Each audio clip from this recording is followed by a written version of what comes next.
السلام عليكم وأهلا وسهلا بكم في فيديو جديد على قناة ستالتك. دائما مع الهواتف الاقتصادية التي تقدم أكبر قيمة مقابل السعر. الهاتف الذي سنتكلم عنه اليوم في هذا الفيديو هاتف ينتمي سعريا إلى الفئة الاقتصادية من شركة ناشئة، يلبي متطلبات فئة خاصة من المستخدمين، وبالتأكيد مع تنازلات سأذكرها في الفيديو. فكما تعلمون غالبا ما نجد تنازلات في هذه الفئة السعرية، إما الشاشة أو المعالج أو الكاميرات أو البطارية وغير ذلك. لذلك أصدقائي، نصيحتي الأولى والأخيرة ككل فيديو: اشتري هاتفك القادم وفق احتياجاتك فقط. قبل أن نبدأ، اللايك مهم جدا للقناة ومهم طبعا لانتشار الفيديو، لذلك أرجو من كل من شاهد هذا الفيديو ضغط زر اللايك ومشاهدة الفيديو للنهاية للحصول على أكبر قدر من الفائدة.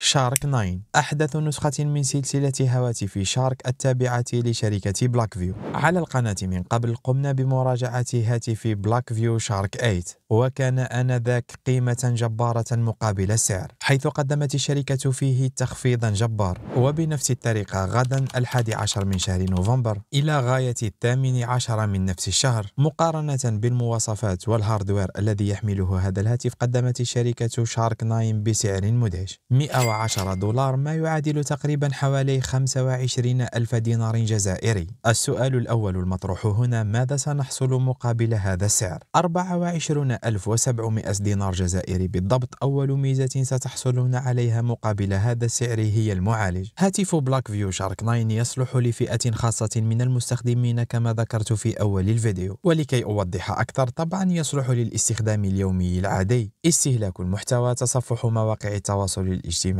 إجراء المكالمات وغيرها من المهام اليومية. بالإضافة إلى هذا النوع البسيط من الاستخدام، يصلح حتى لتشغيل الألعاب. منكم أصدقائي من يريد لعب الألعاب القوية ولكن لا يملك الميزانية الكافية، هذا الهاتف مخصص لك. ركزوا معي قليلا، يحمل هذا الهاتف معالج يونيسوك T820. صحيح أن معالجات هذه الشركة غير معروفة، ولكن مؤخرا أصبحت تستعملها العديد من الشركات الكبرى. لماذا؟ هذا طبعا بسبب تقديمها لأداء ممتاز، حيث أصبحنا نراها في هواتف ريلمي وحتى هواتف أوبو. نعود الآن للتدقيق في المعالج قليلا. معالج T820 معالج ثماني الأنوية، حقق مع هاتف بلاك فيو شارك 9 على منصة أنتوتو بنشمارك ما يقارب 550 ألف نقطة. نترجم هذا الرقم وهذه النتيجة إلى أداء ممتاز حتى في الألعاب القوية، PUBG موبايل، أسفالت 9، فري فاير وغيرها. لذلك قلت أنه مناسب للمستخدمين الذين يودون تجربة الألعاب القوية بميزانية ضعيفة. يضمن هذا المعالج بجانب تشغيل الألعاب القوية استخداما يوميا مستقرا إلى أبعد الحدود. إضافة إلى كل ذلك، يدعم هذا المعالج تقنية الجيل الخامس من حيث الاتصال. ما فائدة ذلك؟ فال5G غير مدعوم في الجزائر بعد. أخبركم بمعلومة بسيطة: الهواتف التي تدعم ال5G تكون أقوى وأفضل من حيث الشبكة والتغطية من هواتف ال4G،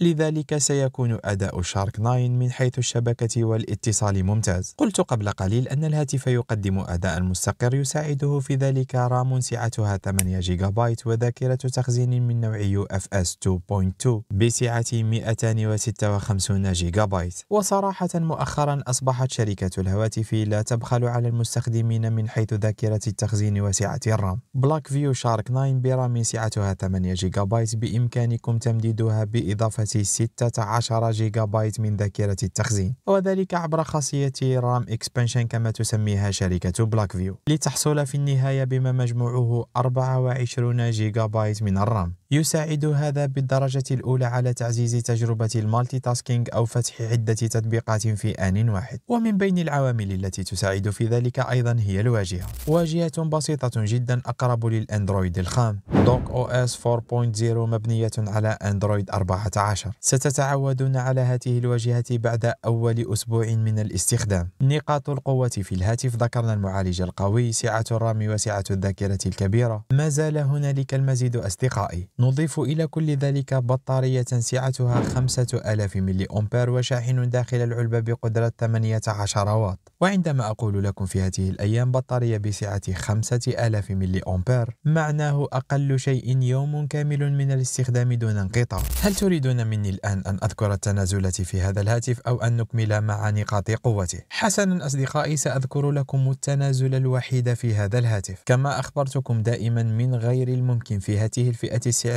أن نجد هاتفا متكامل. التنازل الوحيد الذي أراه في هذا الهاتف مقارنة بسعره هي الشاشة، ليس من حيث النوع، ليس من حيث الحجم، ليس من حيث شدة الإضاءة، بل من حيث دقة الشاشة. التنازل الوحيد هو دقة الشاشة HD بلس فقط 720 ضرب 1600. لن يلاحظ المستخدم العادي ذلك، ولكن إن كنت قادما من شاشة بدقة الفول HD بلس ستلاحظ الفرق قليلا. غير ذلك شاشة الهاتف IPS LCD بتردد 90 هرتز وبشدة إضاءة قدرها 700 شمعة، تستحوذ على 86.1% من واجهة الجهاز الأمامية وبحجم قدره 6.67 إنش دون أي نوع من أنواع الحماية طبعا. وكشبه تعويض عن ذلك نجد في علبة الجهاز سكرين بروتكتور من نوع جيد. كان هذا أصدقائي التنازل الوحيد في هذا الهاتف. نواصل مع باقي المميزات الأخرى. على ذكر علبة الشراء نجد الهاتف طبعا سكرين بروتكتور، كفر من السيليكون، شاحن وسلك الشحن مع دبوس للشرائح. بإمكان الهاتف حمل شريحتي اتصال من الجيل الخامس أو شريحة وكارت ذاكرة خارجي إلى غاية 1 تيرابايت. وكباقي الشركات الأخرى توجهت شركة بلاك فيو نحو عالم الذكاء الاصطناعي في مجال التصوير. كاميرا خلفية بالجهاز بدقة 50 ميجا بكسل معززة بتقنية الذكاء الاصطناعي، مضاف إليها عدسة ماكرو لينس لتصوير الأجسام القريبة بدقة 2 ميجا بكسل، ودبث سنسر أو عدسة للعزل بدقة 2 ميجا بكسل هي الأخرى. يصور الهاتف فيديو بجودة 4K 30 إطارا في الثانية وبجودة الفول HD بلس 30 إطارا في الثانية أيضا. ولكن لا يمكنكم مشاهدة الفيديوهات الملتقطة بجودة 4K بالجودة الكاملة على شاشة هذا الهاتف، فهي فقط بجودة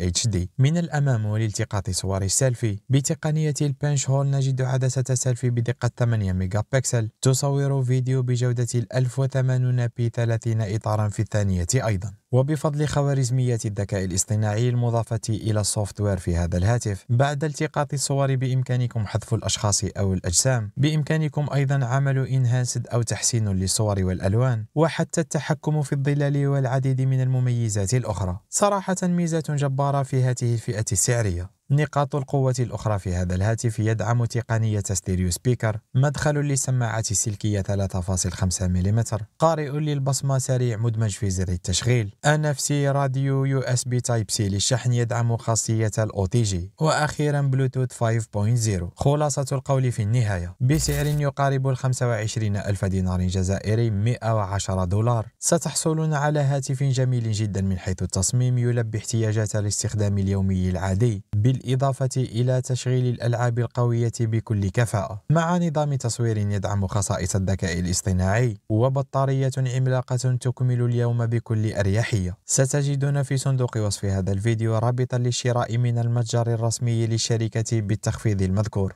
أضيف الهاتف لسلة الشراء قبل نهاية الموعد المحدد، فصدقوني يعتبر قيمة جبارة مقابل الثمن المدفوع. شخصيا أنصح به لمن يتناسب استخدامه مع مواصفات هذا الهاتف. أطلب منكم دعم القناة ودعم المقطع كالعادة بضغط زر اللايك وبتعليقاتكم الجميلة والمحفزة أيضا. في النهاية كالعادة شكرا لكم جميعا على المشاهدة، نلتقي في المقاطع القادمة. سلام.